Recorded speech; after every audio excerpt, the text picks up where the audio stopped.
And it reminds me that we are having a Christmas dinner this year. The History Society, that is. I don't mean we're not having one, but we probably will, but the History Society will. Now, if you're confused, just keep up.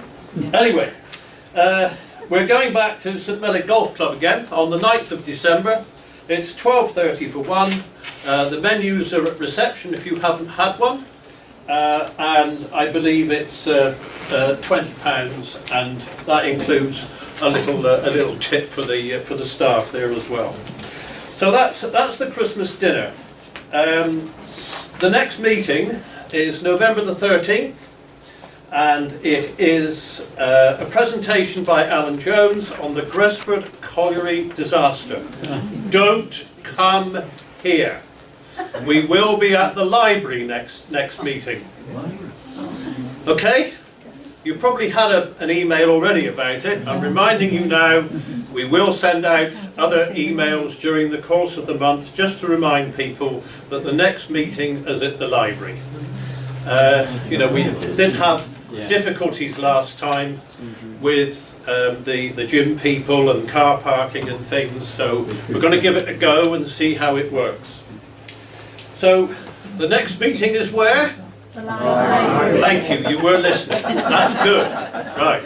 You check with them what time and what day and no time. Don't tell them too much at once, it's too much information. Same day.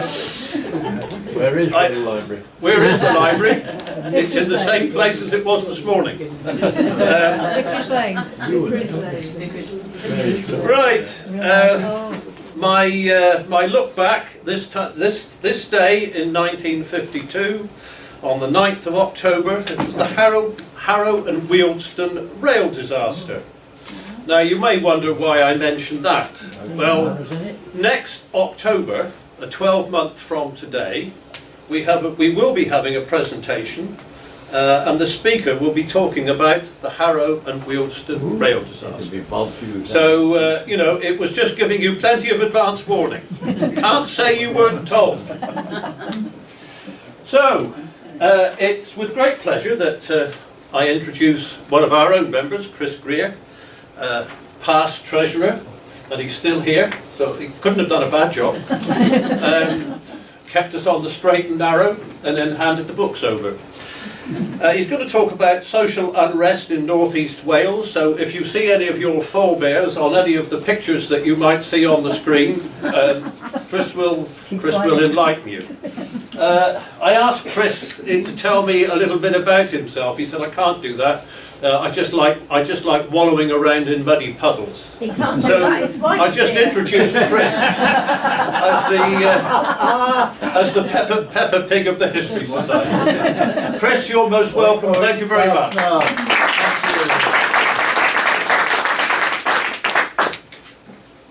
Social unrest, yes, in North East Wales. It occurs to me this could be an hour's talk on being treasurer or something, couldn't it? Yes. Indeed it isn't, however, because there is some light. Excellent. Because it's a widely held belief that not very much happens in North Wales. This is a very peaceful place with people getting on quietly on their own lives. As historians, you may well feel that's not much truth in that one. But I also came across an interesting quote which got me thinking. From the 1847 Report on Education in Wales, the infamous Blue Books, which seems quite appropriate. We're just testing out the nodding with... Basically, the Blue Book says, there are few districts in Europe where murders, burglaries, personal violence, rapes, forgeries or any felonies on a large scale are so rare. Whatever may be the defects of society in North Wales, I love that, it is free in the 5 northern counties, the old counties, of crimes of a heinous nature, and no signs of sedition have appeared within the memory of man. There is a challenge, isn't there? So for the next hour, I will attempt to challenge that in a fairly random, roundabout way. This particular nice little booklet by Tim Jones, rioting in northeast Wales. He lists 250 riots in some 400 years. So I think we've got some work to do tonight, yeah? My definition of northeast Wales can wobble a bit, can vary a bit, depending on whether there's something interesting from elsewhere. Also, I've used 1890 as something of an arbitrary cut-off date, because there's an awful lot recorded beyond that date, after that date. So I've got to stop somewhere, you'll be pleased to know.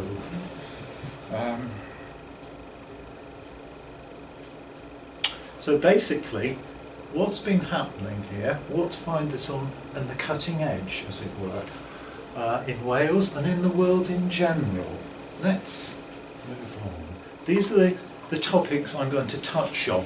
Probably too many, but so it's about 30 seconds each. I'm going to look at some ancient customs, obviously food, famine, politics, industrial disputes, religion.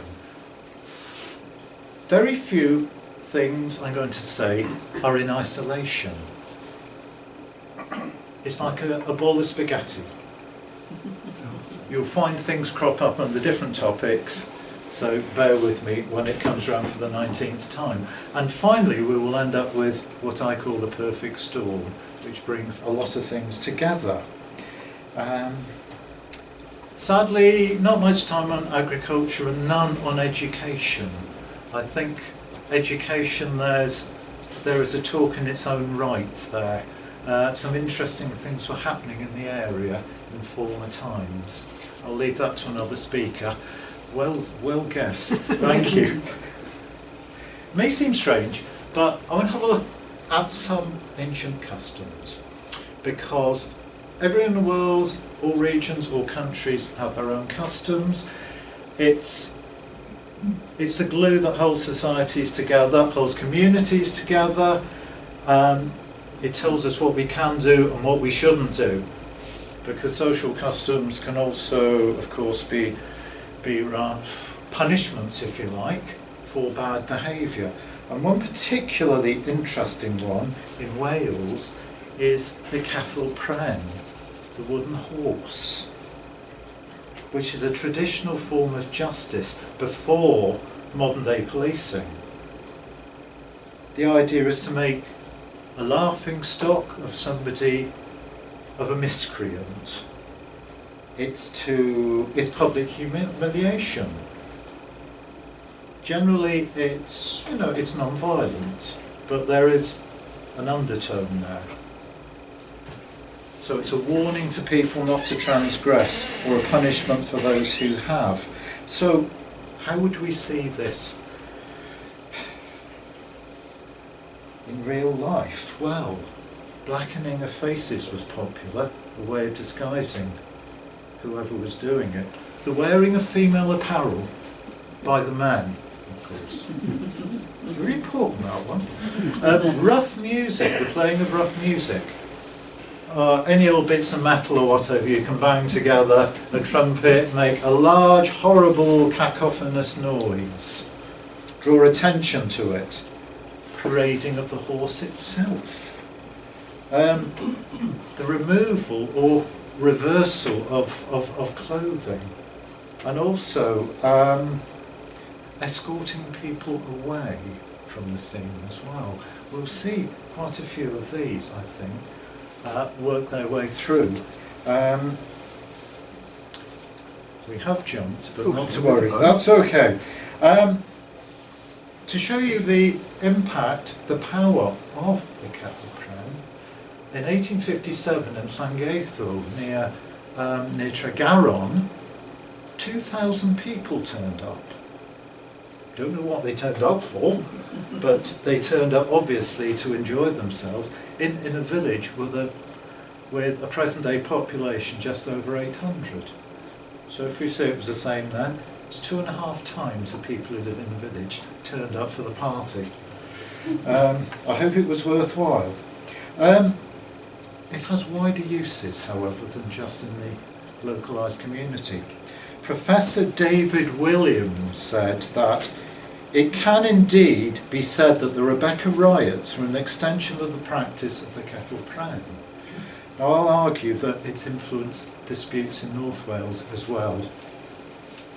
Yes, please. Oh, sorry. You were there. I love coordination. We must try it sometime. Just a nod a bit better. This is going to be a long evening. Now, North East Wales, especially the Vale of Clwyd, has some of the finest agricultural land in Wales, but it is not immune from food shortages. I came across something I hadn't before called the Great Famine, which started in 1315 and lasted for about 7 years. It was a time of short, wet summers and cold, long winters. Food production around Europe as a whole dropped by some 60%.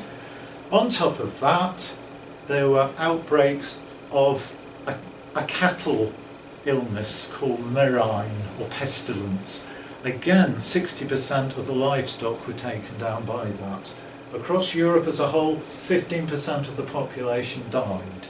It's been argued that the population who survived were weakened, and that may have had an impact on the mortality and the Black Death a generation later. So, long-lasting consequences of that. They're desperate times. There's grain and cattle thefts. 3 people are hanged in Ruthin for trying to extort food from householders. 1316, the Crown buys grain to supply to the towns and castles of Conwy, Carnarvon and Beaumaris, the English settler towns and castles, looking after their friends. So food is a constant worry. 1590s, there's a record of a ship entering Conwy with grain from Rutland that's looted by a mob led by a priest. The local JPs are quite sympathetic to it. They're quite lenient, which I think is very interesting. We see, I think through times, we see quite a variance in the responses that are coming at different times. In the 60 years from 1740, there are no fewer than 700 food riots in England alone. So, yeah, it's almost one a month. It's, yeah. It's like turning up to football matches or something. And we've also got the growth of industrial cities coming in, which is going to suck the food in. There isn't going to be as much food available in the localities that have grown it. Please. So I'm going to look at 2 particular incidents, both affecting this area. One is the 1740s. 1739, poor harvest. There's famine in the Vale of Clwyd. In the spring of 1740, North East Wales is in turmoil. Miners from Holywell, Mostyn, hear of food in Rutland, and they march via the armoury at Mostyn Hall, which they raid for weapons. By the time they reach Rutland, there are as many as 3,000 of them there, as people have been drawn in to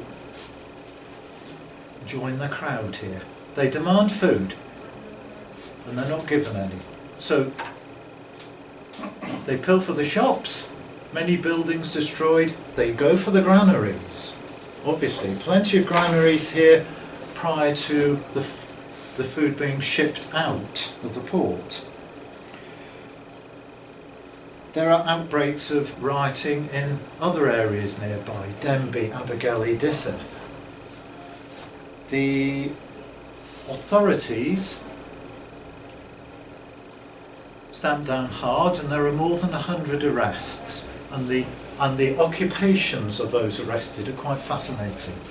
There's colliers, there's miners, there's shoemakers, there's labourers, there's the odd gentleman, and a group, interestingly, called women. So, congratulations, it's an occupational type. There are some stiff sentences. 7 of the people are sentenced to 7 years transportation, including a husband and wife. Here's a question for you. Where were they transported? Tasmania. Australia. Australia. Australia, Tasmania, 1740s, North America. One thing it's closer, for another thing it's, well, yes, so that was the preferred destination in the 1740s till the American Revolution. They even tried shipping them over afterwards, but by that stage the Americans preferred to have African slaves, because the people who were transported for 7 years had to be sent home. The slaves, African slaves, didn't. So yes, 7 transported to North America. But when I delved a bit closer, I discovered there's more to this perhaps than had met the eye originally. There's a political slant to it. 1740, the next year, there's a parliamentary election. It appears to have been on people's minds. So they're obviously, I think, a darn sight more interested in politics probably than people these days are, apart from one particular subject which I won't mention. So there are 2 cities. The constituency here is called Flint Boroughs. Redland is part of it. The 2 MPs hate each other to the ends of the world and beyond. One is a Whig, probably forerunners of the Liberal Party, Sir George Wynne. The other is a Tory, forerunner of the Tory Party, Sir Thomas Mostyn. And something is going on here, and somebody is trying to embarrass his opponent, because why would an armoury give up all its weapons so easily? The Mostyn Armoury. Then, as the mob march, they are heard to shout, "A Mostyn!" The Mostyn's rallying cry. And the mob is led by the managers of the mines in Bickerton and Mostyn itself. It's beginning to point a finger somewhere, isn't it, this? Also, the granaries that were raided were generally those of Wynne, correct. And the ones that were not raided were pro-Mostyn. Okay, they got some of them wrong. But poor old Wynne has to go to court, and there's a whole succession of prosecutions. You have to do your own prosecutions, and he's prosecuting people left, right and centre for all the damage they've caused. So I think somebody got something over one of their political rivals there. But here we are again, 50 years later, and we still got problems with food. I mean, we really do have the growth of the industrial cities by now, but the 1790s, the worst food riots in Wales, in Welsh history probably, occurred then. Grain shortages, the impact of a revolutionary war with France. There's political upheaval coming through as Republican sympathies with France or America. High taxation, and then there's locally unrest because of the threat of enforced, well, press ganging, military service. In South Wales, in Glamorgan, the local justices try to head this off. They call in the army, but they also buy lots of grain to sell at preferential rates to the poor.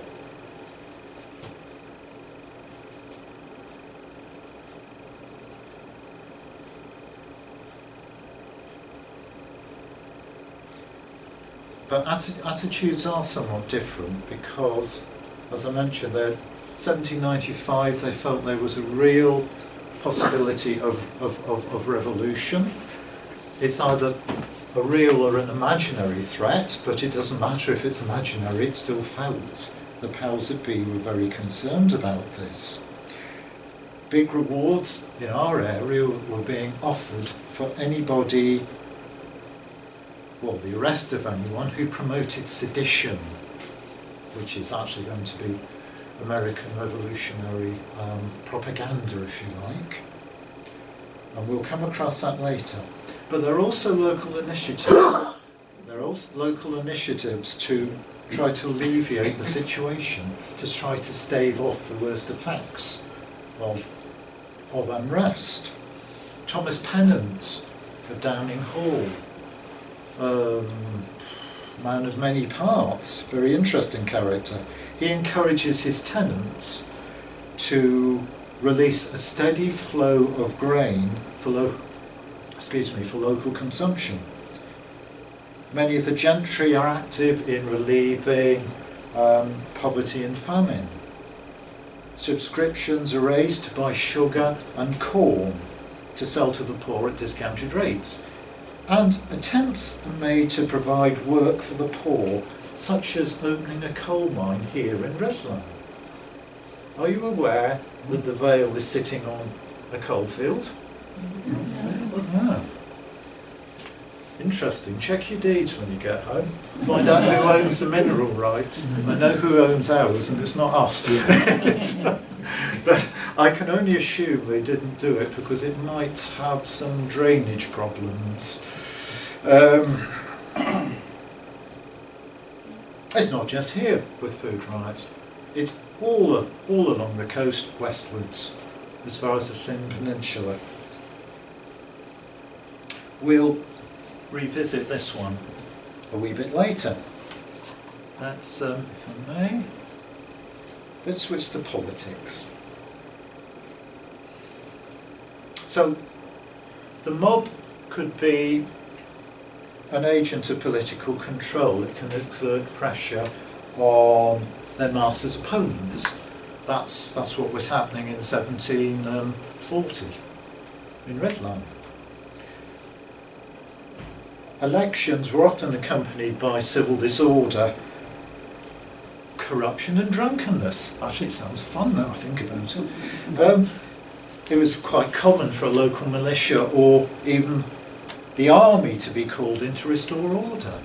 1737 in Flint, there's a riot between political factions which gets seriously out of hand. Many seriously hurt, probably fatalities. All fun and games.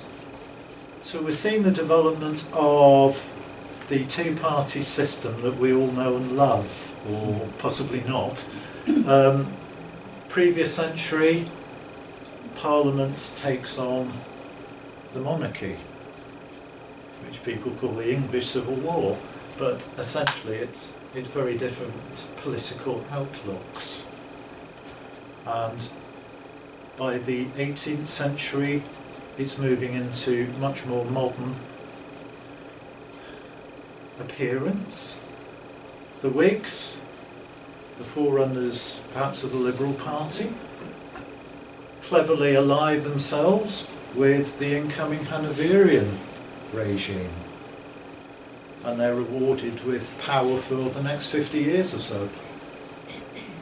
The Tories are seen as supporters of the old Stuart regime, which has been kicked out, and also tarred possibly with the brush of Catholicism as well, of being somewhat backwards.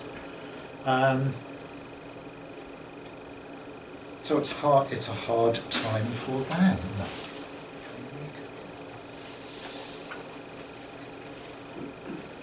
Now you may expect to find Jacobites in Scotland and Ireland with allegiances to the Stuart house that's been kicked out, but they are to be found elsewhere. Jacobite and Jacobin comes from the Latin Jacobus, the Latin for James. So basically they are supporters of the deposed James II, of his son, the old, whatever he was, I can't remember what they called him now. Pretender? Sorry? Pretender, thank you. I came up with a totally different word. And then his son, the young Pretender, Bonnie Prince Charlie.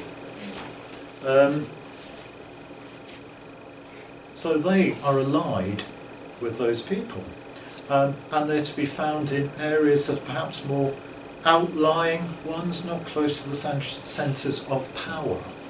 So northwest of England, North Wales, have got Jacobite sympathies. 1715, whoa. 1715, yes. There's Jacobin riots in Wrexham, and they take it.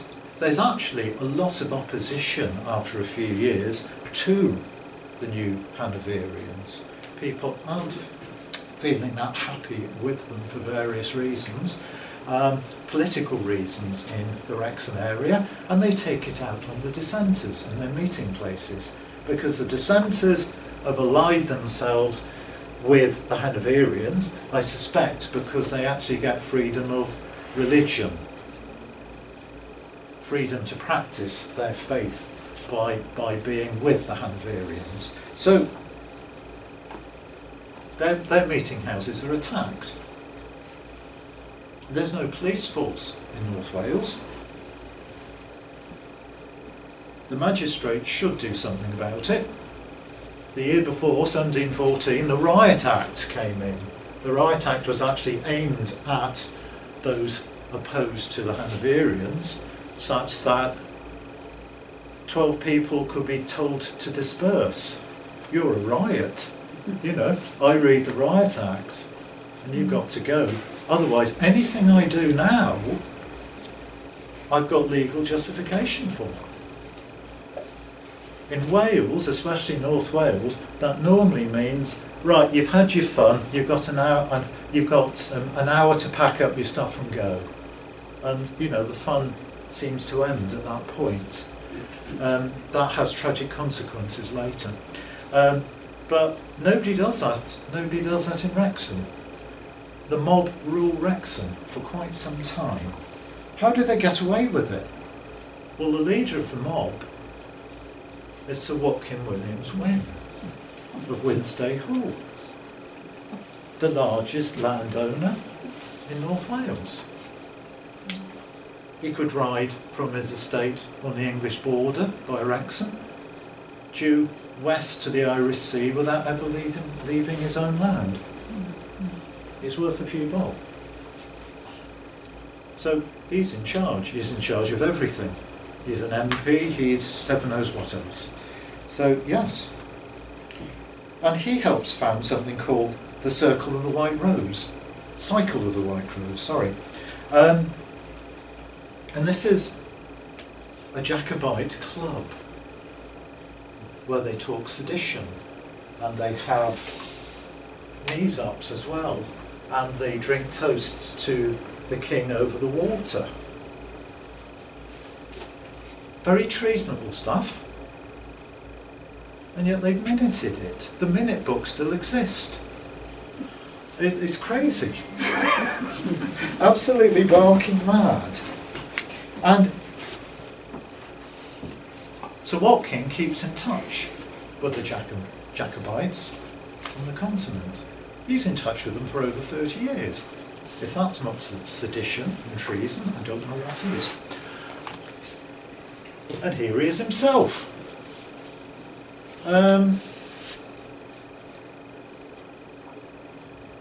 1745 rebellion, Bonnie Prince Charlie is hoping that people like this will rise and bring supporters with them.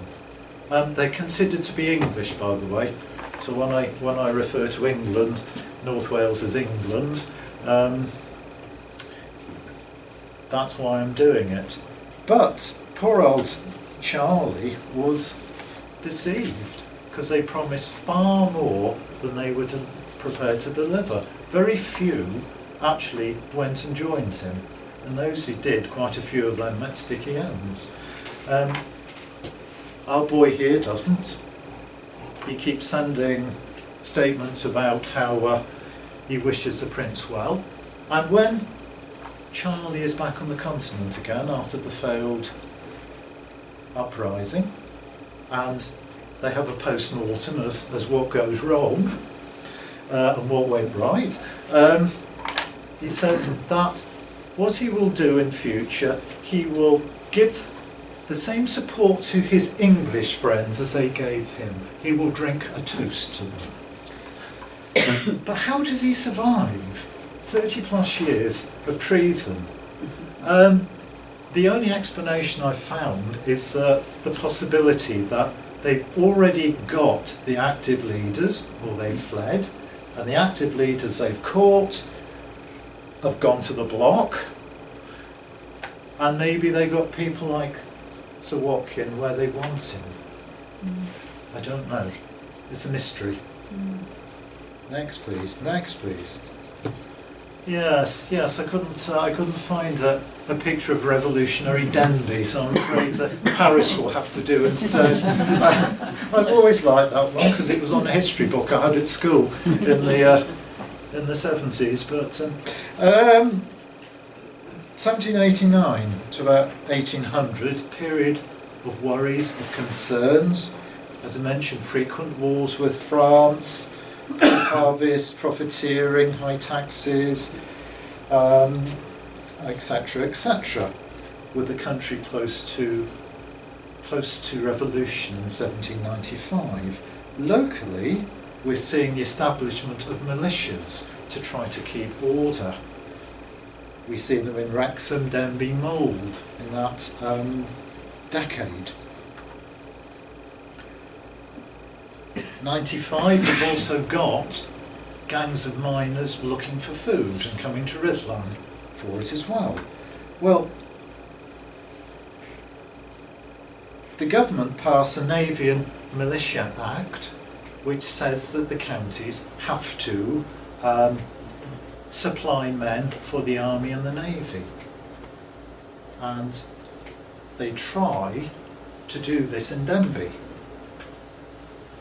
And on the 1st of April, there are 500 armed people in Denby, armed with sticks and bludgeons, not firearms, and they gather in the town. So I think that counts as a mob, that counts as a riot. And there are speakers there. And one of them is a man called John Jones. He's also known as Jack Blanagorse, after the farm he grew up in near Cerrig-y-Drudion. Educated man, he's gone to London, he's become a publican there, he's active in Welsh language circles there, he's a satirical poet, he gets into trouble on that one, deserves a talk in his own right, but he's also a political radical, a social reformer. He translates the works of Tom Paine, who is really one of the founding fathers of the American Revolution, an Englishman, but he translates his work into Welsh, possibly the first radical political works in Welsh language, possibly. And he talks to the people there about Tom Paine's Rights of Man, it's a seminal work, and about the principles of the American Revolution, all highly seditious. That's the man with a price on his head, we mentioned earlier. In this, walking freely around Denby and other areas, other towns after that, never caught, curiously, even though they know his address in London. There are some very strange things happening.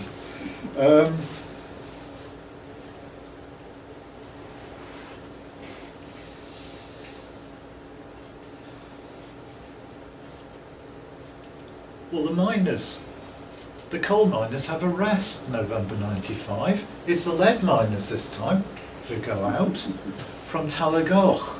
We better bring them into the story now. Disselthwaite. They come in, they raid Rhuddlan as well. I think they've come for food rather than the politics of it. But things gradually quieten down. But in 1800, we still have Sir Roger Mostyn saying how he was feeding 3,000 mouths of the burthensome poor on his estates. I don't think he's enjoying that too much. And riots continue sporadically, but in the 1810s, Methodism starts taking off in North Wales, and it has been suggested that that maybe helps calm things. Whether there's truth in that or not, I don't know. Maybe it's coincidental. I'm way off on this. We've gone backwards. I wish we could. I'm running out of time already. Yeah. Quick! Oh, I love that photo. I've got to have it. I've got to have it. So we're in the early 19th century. It's a time of political tension, competing ideas, some of them very radical, seen as seditious and dangerous. There's a social movement in Lancashire which meets a bitter end at Peterloo in 1819. We just had the 200th anniversary a few weeks ago. The Blanketeers. But the spark they lit, I suppose, becomes a flame 20 years later with the Chartists. The Chartists, an incredibly radical programme of demands, almost all of them we accept as normal now. I think the only thing they didn't get was annual parliament. But they're seen as seditious. And there's even an uprising in Newport, 1838, of Chartists. Rebecca's daughters as well are about in South Wales. And I think that lessons from them filter north as well. I love this. I've only found it recently. It's 1848. It's the great Chartist meeting in Kennington Common, London. And I think it's just fabulous. That's less than 30 years after the Peterloo massacre, and there's a political event captured on photograph. I just love the hats as well. Oh, we're trying to figure out what number 2 means. But obviously it meant something to the folk on the ground. Quickly on, please. Quickly on. Industrial disputes. Go on. Earliest recorded strike in North Wales.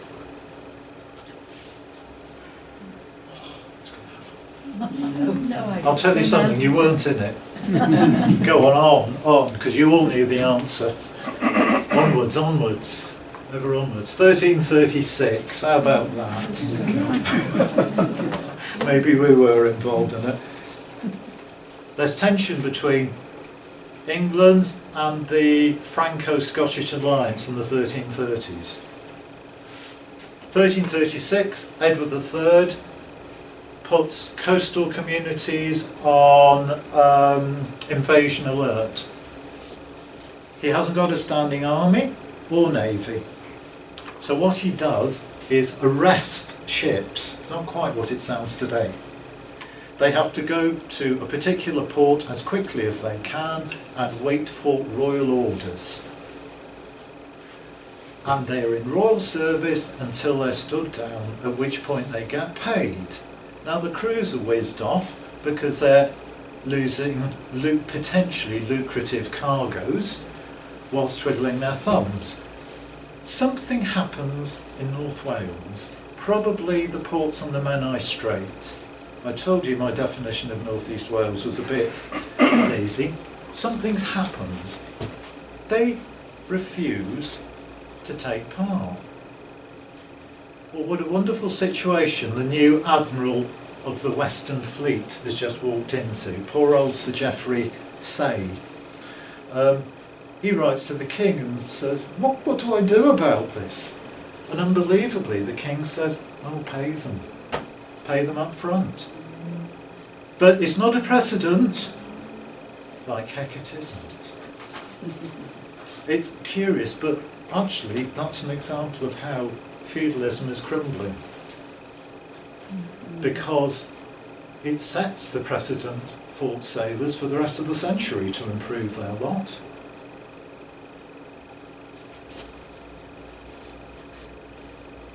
I mentioned the Black Death earlier, 1348-9. Perhaps population weakened by the Great Famine. Certainly it decimates populations, and those who are left see no reason why they should stay in their existing jobs. They wander about the place. So Edward III, 1351, quite an aged king by now, issues the Statute of Labourers, saying basically you will go back to the place you came from, stay there and work for the wages you were on before. You know, talk about shutting the stable door after the horse has bolted. They've gone. They're earning more money somewhere else. It's the feudal system is collapsing.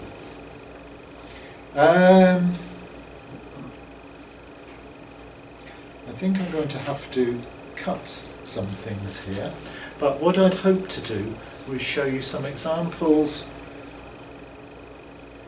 from experiences in North East Wales from two different types of mining. Now, North East Wales well provided with minerals. Romans exploited them. Industrial Revolution came along, made full use of them. First half of the 18th century, we see the population of Flintshire increased by 50% at a time when that of Great Britain is stagnant. People are coming in from other parts of the country, probably over the border, bringing their families with them. So that's having an impact on the language, on beliefs, on cultures. Coal very important to North East Wales. By 1861 there are some 6,000 miners in North East Wales. That's just coal miners. The cost is significant in terms of lives. From 1806 to 1924, 119 years, there are over 4,700 deaths in pits, just coal pits. That's a staggering number. That doesn't include Gresford. It's outside those figures. Absolutely staggering figure. Local pits have them. 60 died in 1806 in the Mostyn pit alone, in a series of incidents, mainly explosions.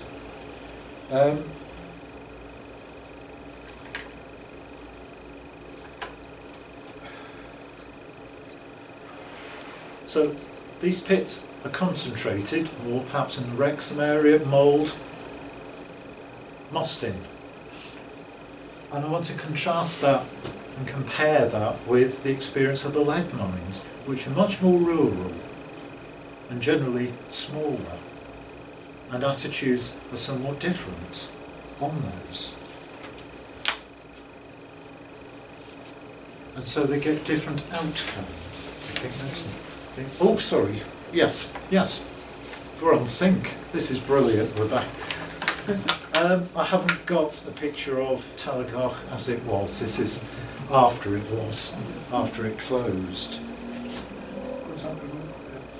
But this is the Talagach lead mines. It grew rapidly under new owners, so that it was employing 500 men and boys by 1856. It's very unusual in lead mining circles to have that many working there. They tended to be much smaller. One of the few profitable pits, lead mines I should say, in North Wales during the lengthy depressions of the 1850s. But storm clouds gather. 1852, the company tries to introduce new practices from Cornwall, which lengthened working days, and the miners walked out, and the company caved in and even gave them pay rises to invite them back again on their previous working hours.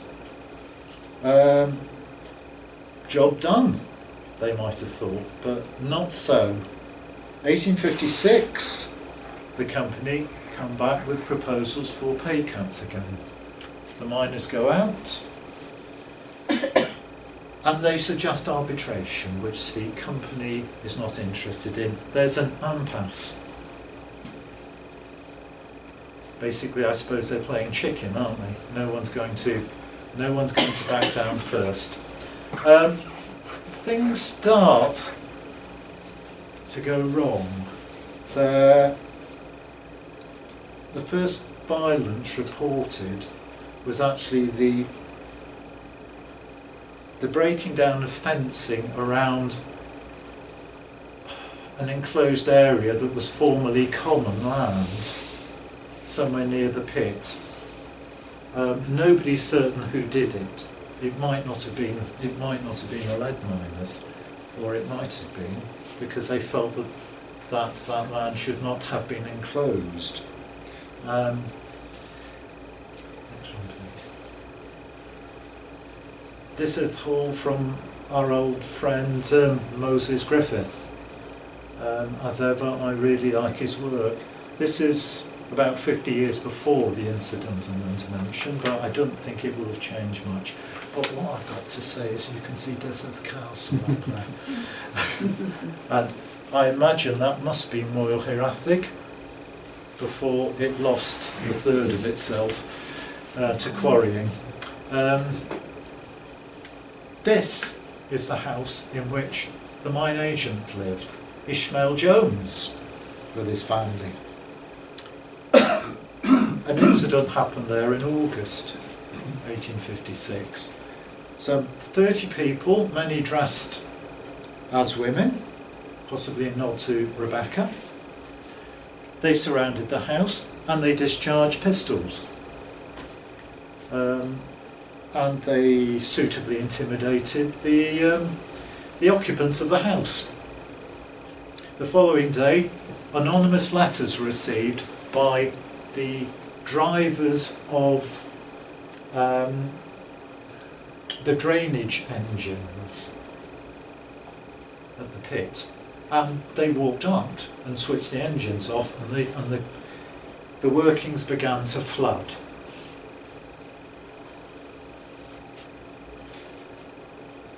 The dispute moves on and there's no resolution. The miners found work they could. Many of them worked on local farms part-time anyway. But they realised they were running out of money, and they took a leaf out of the coal miners' books, and they had a strike fund and appealed for donations. And it was surprisingly successful. I have no idea of the figures, but that was, I think, the first time that was done in one of the lead mines. But the dispute ended rather suddenly and brutally. In mid-October, so this has been going on now for about 5 months, the company employed outsiders to restart the pumping engines. And one night some people went in there with guns. The engine drivers escaped, but they shot the night watchman in the legs. And there was such revulsion at that action, that desperate action, and also the arrival of 35 soldiers, somewhat belatedly, that the men started to return to work on the company's terms. The company didn't lose particularly from this. They lost some £2,000 in profit, which I'm told they made up fairly quickly. The flooded workings weren't as badly damaged as had been feared, and they were fairly quickly pumped out and work restarted. And for the next decade and a half or so was some of the most prosperous years at the mine, although it did close in 1884. As for the miners, they suffered rather more harshly. About 40 were dismissed. Many were forced to leave the area. Many voluntarily moved away as far as Australia. Widespread demoralisation, general impoverishment of the workforce, because they were left with significant debts. Perhaps some of the biggest impact was on the local community, because the shopkeepers had let them run up big debts, and it took an awful long time for those debts to be wiped out, I suspect, if ever, in some cases. And also local farmers were no longer selling produce in the same quantity to the miners that they had been before. So, not a happy time there. But there's a curious thing I found in a local newspaper, that some of the former strikers found another way to earn some money. And spring of the following year, there's a report that pro-Mostyn men from Talagach disrupted the speech of the radical candidate at election hustings in Flint. Why does everything kick off in Flint? They also abused none other than Mr. Gladstone. Although they failed to prevent him speaking. It didn't make clear how, but he's made us stir the stuff, obviously. So basically, there's no escaping local politics and interests in any situations. Let's go. Let's move.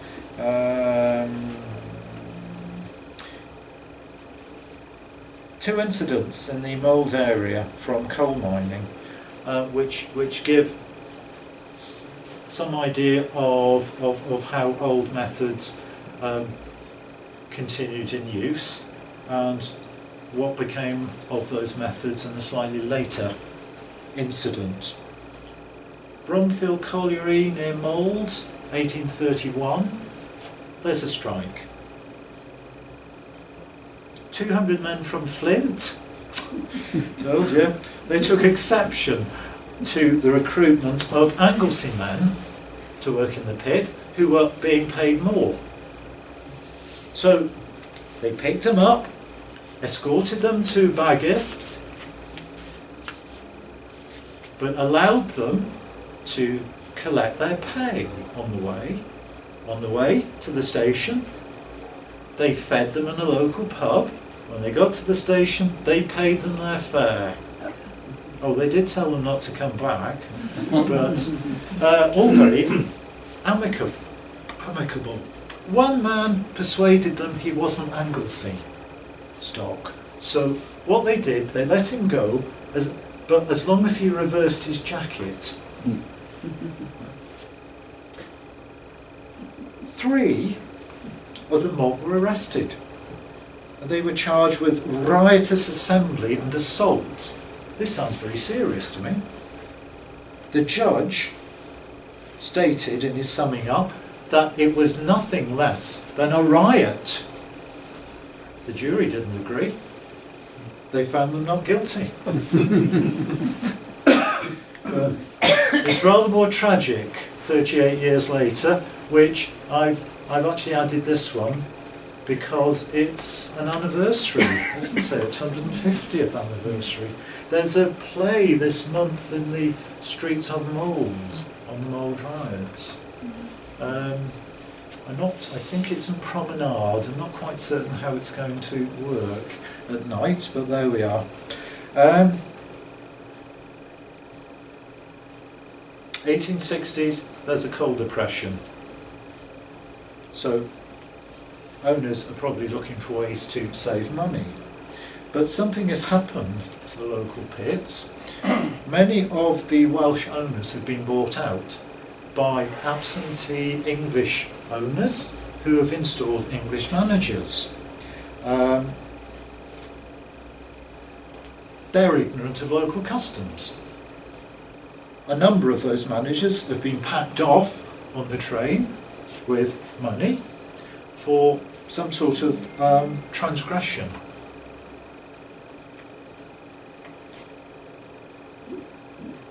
There's a difficult relationship between the Welsh miners and English managers.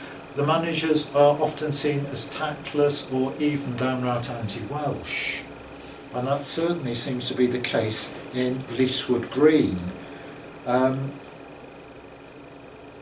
They appoint a man called John Young as manager, and within 10 years there's a long list of grievances the workforce have against him, including his failure to provide proper timber to allow them, well, roofing timber, allow them to do their job safely. They feel that he has brought Englishmen in to work in easier areas and therefore earn more money. And they felt that he was just being downright disrespectful. Quite what that meant, I don't know, but obviously it upset people. May 1869, Young announces reduction in wages of up to 70%. That's a staggering figure. The Welsh miners claimed that they are the ones who are getting the worst of it. They march him to Hope Station. And they're going to put him on the train and give him his fare. But he's rescued by a policeman. There's a change. The police are here now. They weren't in the previous one. 38 years and there's a very different environment. And then, although the Welsh miners perhaps felt they were justified in their actions because of precedent, this is the way they have responded before, Young presses charges. And there are 8 arrests. And in early June, they're in court. And a large, peaceful crowd assemble who are shocked to find that 2 of the defendants have been sentenced to a month's prison each, hard labour. And they are marched off to Flint Station with 38 police and 50 battle-hardened veterans from the army's recent wars in Abyssinia. And then something happens. Sections of the crowd start throwing stones. And then something peculiar happens. They seem to be trapped outside of the station. They can't get in. And it is very uncertain what happens or why the next thing happens, but the soldiers open fire. There are 4 dead. There are many wounded. Many of the casualties were non-participants, they're bystanders, so it seems to be fairly indiscriminate whatever happened. The coroner's court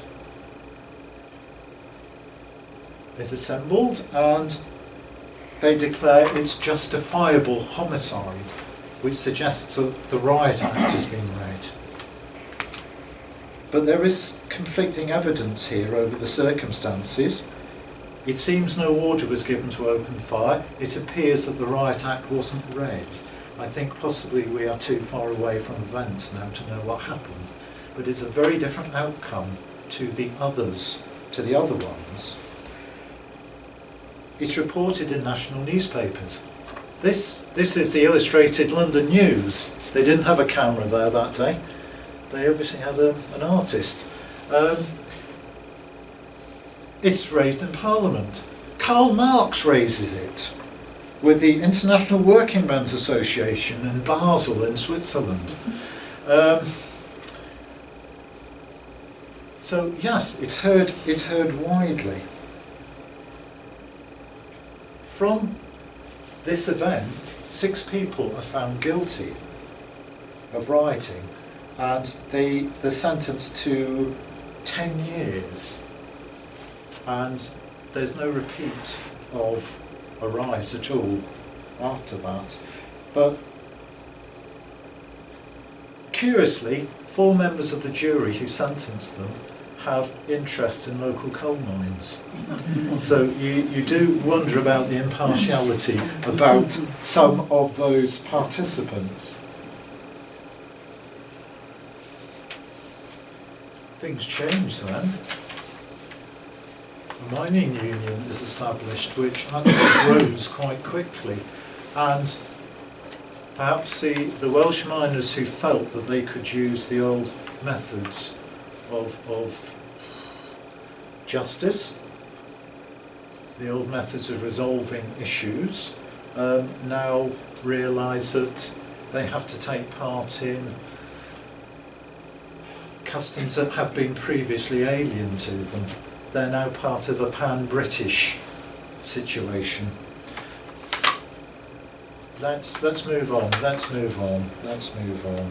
Can we do justice to this? No, we can't. Elizabeth I,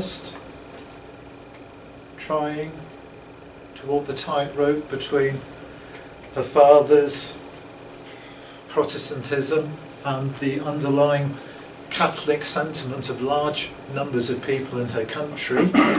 She finds the position somewhat undermined by the Pope's intervention, but also by the fact that there's a Protestant ruling elite now who are having nightmares over the prospect, real or imaginary, of Catholic uprisings. And Sir Francis Walsingham, head of her Secret Service, is heavily involved in this, certainly investigating the plots, possibly encouraging them as well for his own interests. This picture of Elizabeth is known as the rainbow portrait. I think that's lost its colour some. Not certain what the rainbow signifies, but what you might take, if you can see them, to be jewels encrusting her dress are in fact ears and eyes. She may not be holding a mirror to men's souls, but she's certainly hearing everything and seeing everything. So, and maybe she's got some right to feel that way. Because 1586, we have what's known as the Babington plot after Sir Anthony Babington, who is encouraged by a Jesuit priest in hiding called John Ballard to do desperate things. Babington is convinced that it is right to overthrow Elizabeth and to replace her with Mary, Queen of Scots, because also Elizabeth is vulnerable, she has no direct heirs of her own. Walsingham's on the case, and before they put it to the test to see if the country will rise, they're rounded up and 7 of them meet very grisly ends, including this man, Sir Thomas Salisbury, heir of the Llywelyn estate by Denby, son of Catherine of Varine, and brother of one of Will Shakespeare's sponsors as well. There's an awful lot of people get drawn into things like this. Let's move on. Non-conformists have a bit of a rough ride initially in Wales. Many are introduced to dog ponds if they're caught, and speakers have been known to end up in Lenton Pool when there was still water in it in Denbigh. But by the early 19th century it becomes an established movement, and by the mid to late 19th century the non-conformists are in the majority in Wales.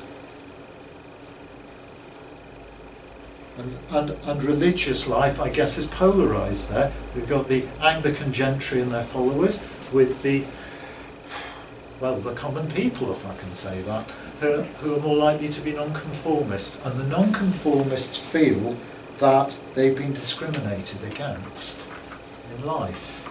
And this is where we get our perfect storm.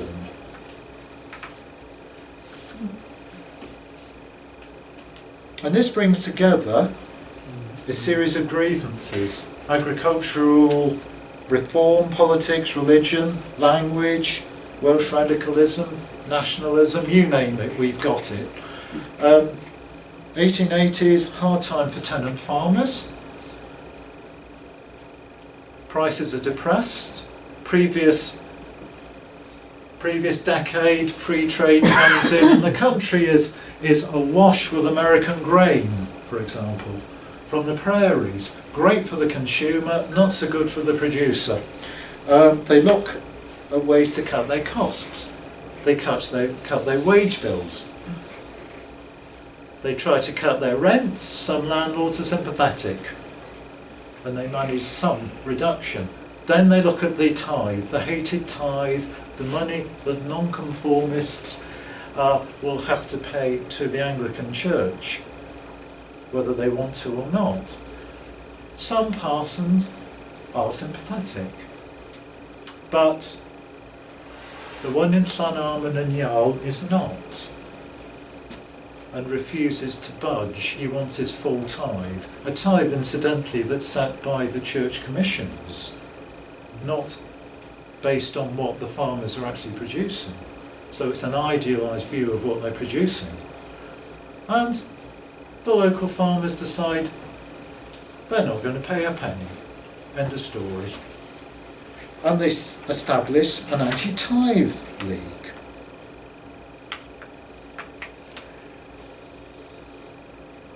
And they will find support from radical MPs in Parliament, and also support from Thomas G of Denbigh. The radical MPs are a bit of an unexpected consequence of political reforms.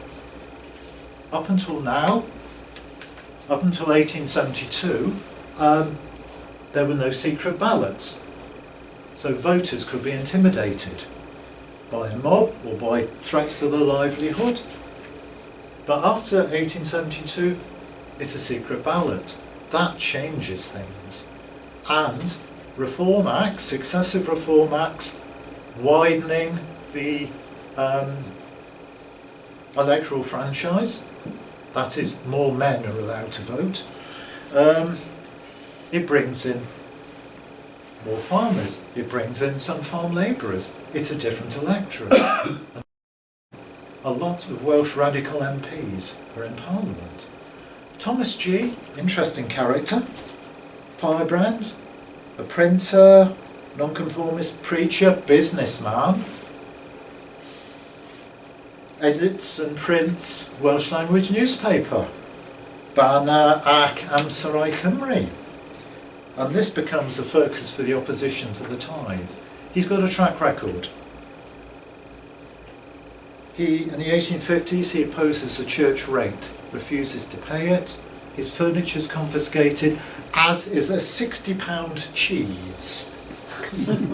The cheese becomes a cause célèbre, because at the distrained sale, the silent crowd refused to bid for it. the bailiffs can't sell it, and the church rates abolished. So,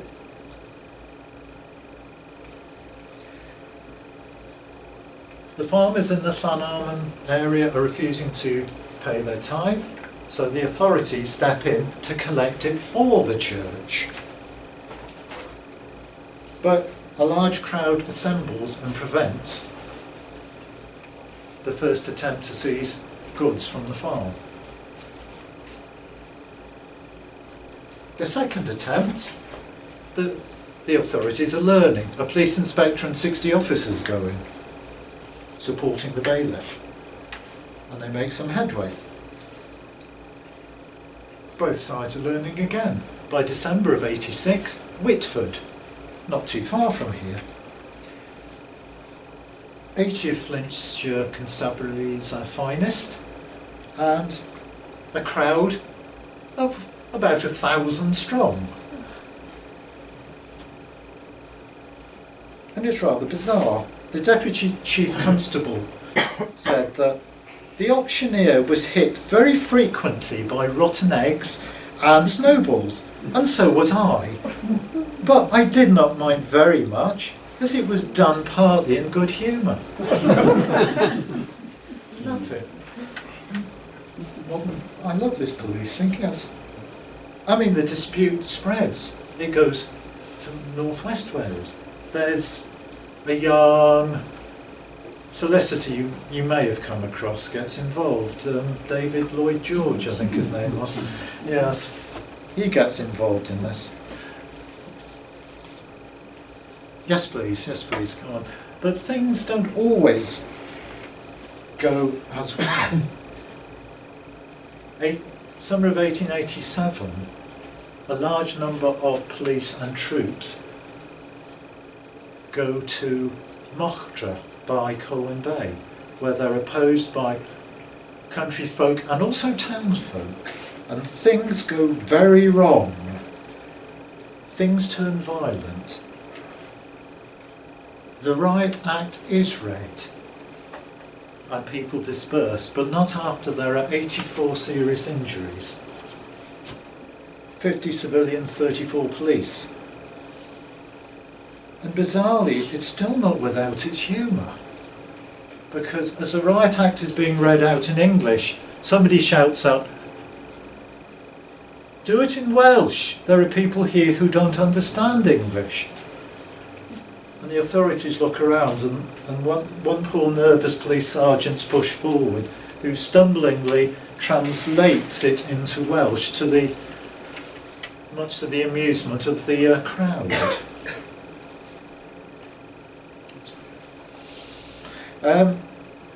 Okay, we're getting national coverage now in the press and also in Parliament, especially a radical MP called T.E. Ellis, MP for Merioneth, who was the son of tenant farmers, so he knows his stuff. And this keeps it in the public eye. Llangwm, the events there. Early in 1888, there are attempts to collect the tithe, and there are 31 arrests. The Llangwm Tithe Martyrs, brilliant, manna from heaven for the movement. Eight of them go on trial, and they're found guilty of serious offences of assault and riot. This doesn't sound good. But the judge felt that they weren't the instigators, and so he hands down lenient sentences. £20 fine each, about £2,500 now, and bound over to keep the peace. So I should think the Defence Fund probably paid the fines. They wanted Thomas G. They never got him. They wanted Thomas G as the instigator.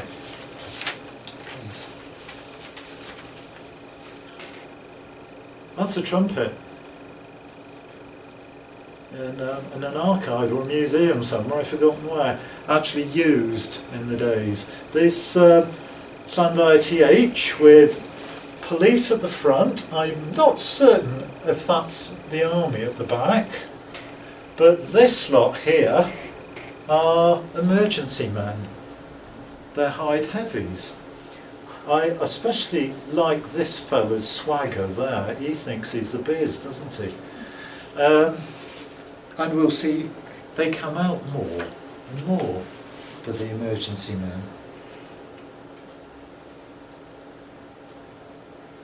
I'm running horribly late, aren't I? I think I'm going to skip that, sadly. No, I'm not. Because I like it. An incident at Culm by Disseth gives a flavour of it. 4 police, 2 senior officers with them, emergency men, the bailiffs party, confronted by 50 members of the Anti-Tithe League, and one tall man dressed as a parson, who spends the day at the shoulder of the bailiff, giving him an earful and really winding him up something rotten to the amusement of the crowd. Why the police allowed it, I can't imagine. So you have to feel for the bailiff, but only a small amount. Cacophony of sound, of course, from the impromptu orchestra. They sell 2 pigs at a farm for 17 shillings, and then they make another mistake. They go off and look for sacks to put the pigs in. While they're away, somebody slips in and covers the pigs in soft soap.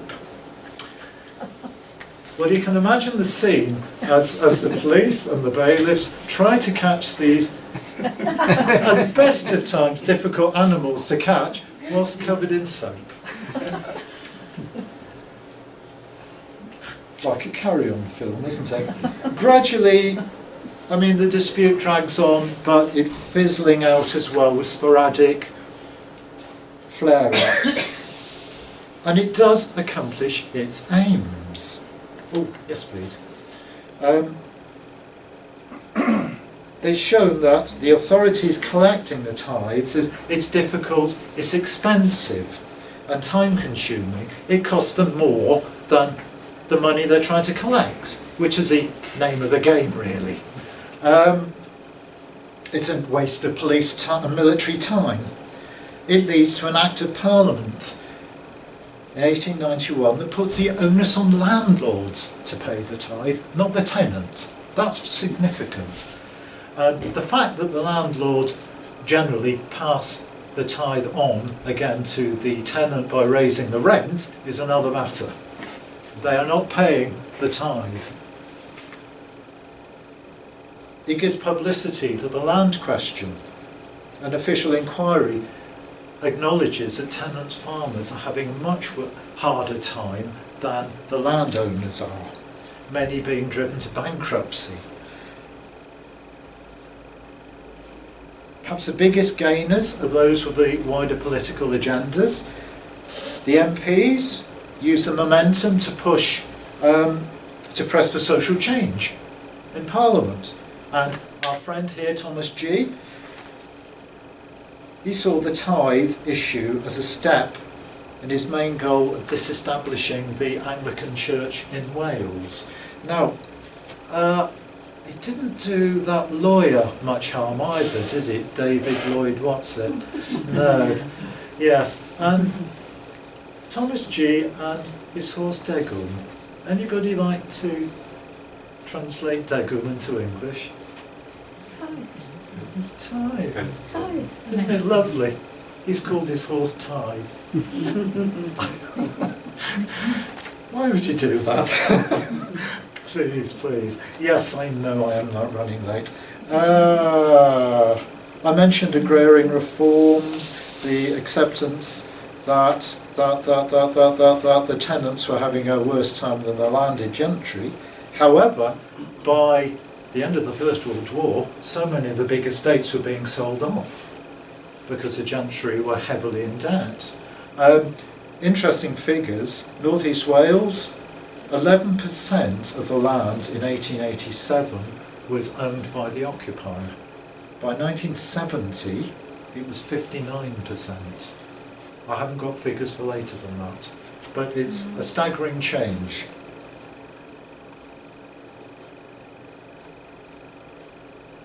politics, I think Wales comes of age really, assisted by changes to the vote and an enlarged electorate.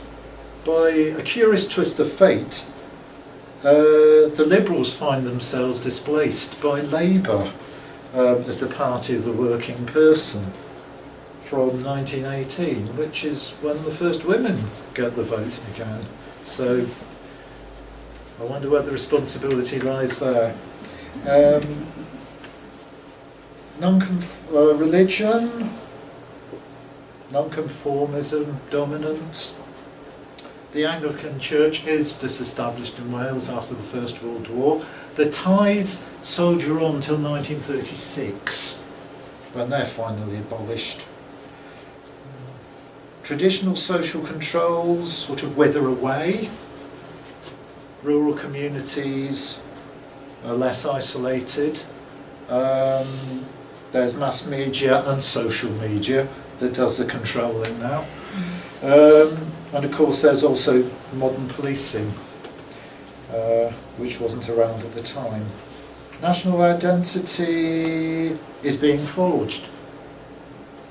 I mean, some of it owes it to the coal and steel industries from other areas, and the First World War no doubt assisted that development. And I think Wales will find a permanent place, global top table for another reason. Yeah. Because of this magnificent rugby team. I was ever so worried earlier today. I thought that might end up as a picture of Fiji. But thank you very much. I'm sorry I overran, but...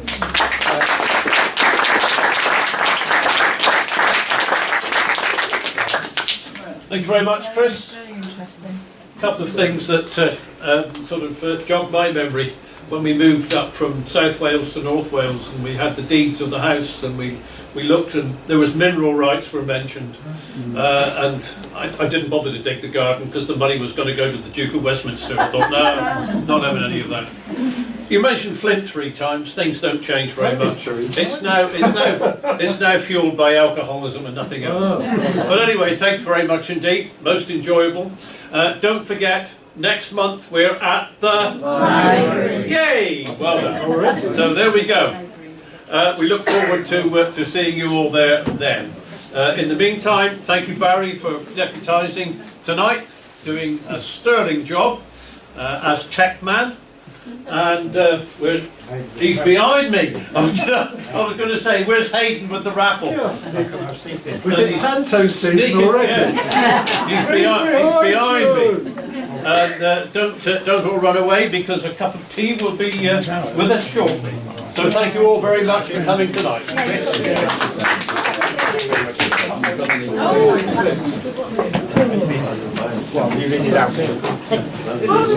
It's a blue. It's a blue. 481 to 485.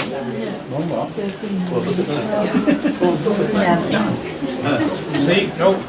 481, 485.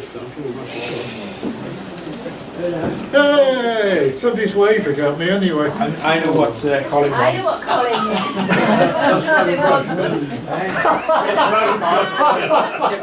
Yes. Candy, yeah. What would you like? I got mine.